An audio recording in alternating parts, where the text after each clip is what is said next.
Looking for the best Samsung TVs to suit your needs?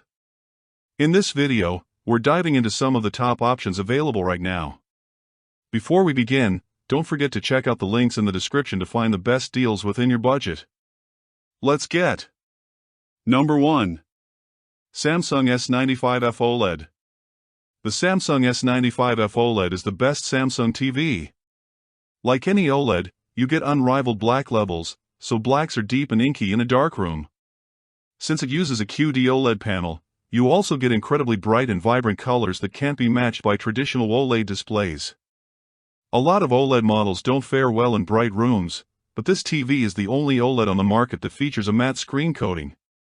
Reflections are almost invisible on this TV, so overhead lights and even direct light sources facing the screen are a non-factor. Combined with its amazing peak brightness, visibility isn't an issue at all on this TV. Another positive is that it has a very wide viewing angle, so it's great for group settings. It comes with Samsung's unique Slim One Connect box, which gives you quick access to the inputs when the TV is wall-mounted and offers versatility for your setup. The TV is also equipped with a plethora of modern gaming features like 4 HDMI 2.1 ports, 4K at 165Hz, and VRR, making it a great option for pairing with modern consoles and gaming PCs. It also has nearly instant pixel transitions, so motion is crisp and clear.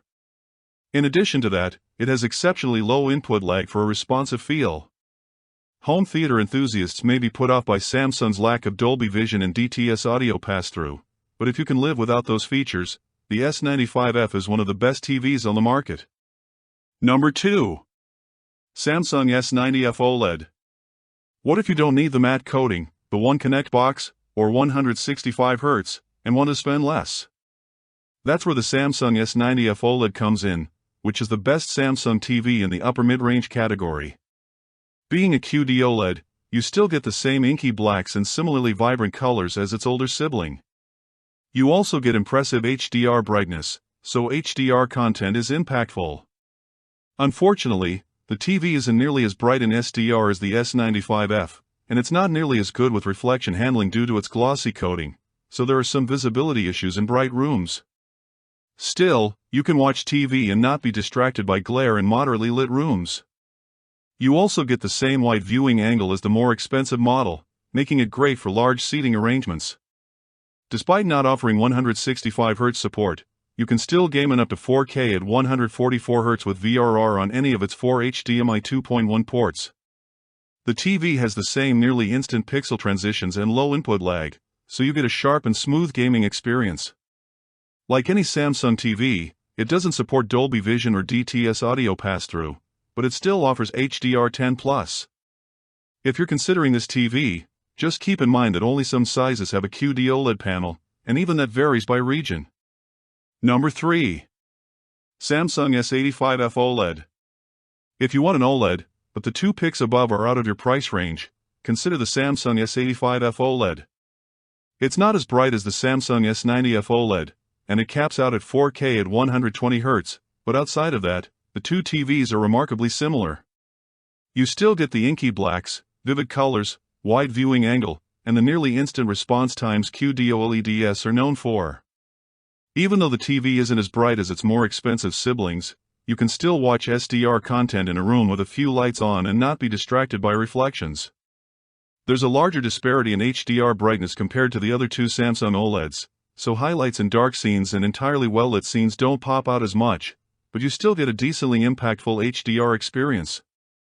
Some PC gamers might feel like they're missing out by not having a 144Hz refresh rate, but the TV still offers 4 HDMI 2.1 ports capable of 4K at 120Hz with VRR, so the TV is fully compatible with the features offered by modern consoles. Unfortunately, like the S90F, there's a catch. In North America, only the 55-inch and 65-inch models use a QD OLED panel, whereas the larger options utilize a normal OLED panel. The rest of the world gets a OLED panel throughout all size options. You can determine what type of panel it has by looking at the model code. Number 4. Samsung QN80F. If you want a Samsung TV, but the QD OLEDs above are too expensive, the Samsung QN80F is the best lower mid-range Samsung TV. It's a lot brighter than the Samsung S85F OLED in SDR, so it overcomes more glare in a well-lit room. Although the Samsung has local dimming to help deepen blacks, you don't get anything close to the inky blacks you get from OLEDs, and there's haloing around highlights. It has about the same HDR brightness as the S85F, but since its contrast ratio is much lower and it doesn't display as wide a range of colors, HDR content doesn't look as good on it. The TV's viewing angle is pretty narrow, so it's not as good for wide seating arrangements as the OLEDs above. Fortunately, it has HDMI 2.1 bandwidth, up to 4K at 144 Hz, and VRR, so it pairs excellently with modern gaming consoles. The TV's input lag is low on this model, but pixel response times are a lot slower than they are on OLEDs, so fast motion is a bit blurry. Like almost any Samsung model, it supports HDR10+, which helps HDR content look as good as it can on this model. Number 5. Samsung Q7F 2025. The Samsung Q7F 2025 is the best budget Samsung TV available. Samsung doesn't release many budget models anymore, and the ones they do release tend to have mediocre image quality. That's the case here, as the Q7F doesn't have local dimming to help deepen blacks, which leads to dark scenes looking washed out. The TV is also too dim to handle much glare at all in a room with the lights on, so it's best suited for a dimly lit environment. Its lack of brightness also means that HDR content looks underwhelming, since highlights don't stand out like they should. Colors are also more muted on this TV, and the image lacks vibrancy. Like the Samsung QN80F, it has a narrow viewing angle, so it's best viewed from directly in front of the screen. Unfortunately, this is a 60 Hz TV that's pretty bare bones in terms of gaming features. It doesn't have VRR to reduce screen tearing, and motion is blurry due to its slow pixel response times. However, 4K at 60 Hz gaming has decently low input lag, so at least gaming feels responsive. You still get HDR10+, which makes HDR content look a bit better, but that format doesn't save this TV from looking underwhelming.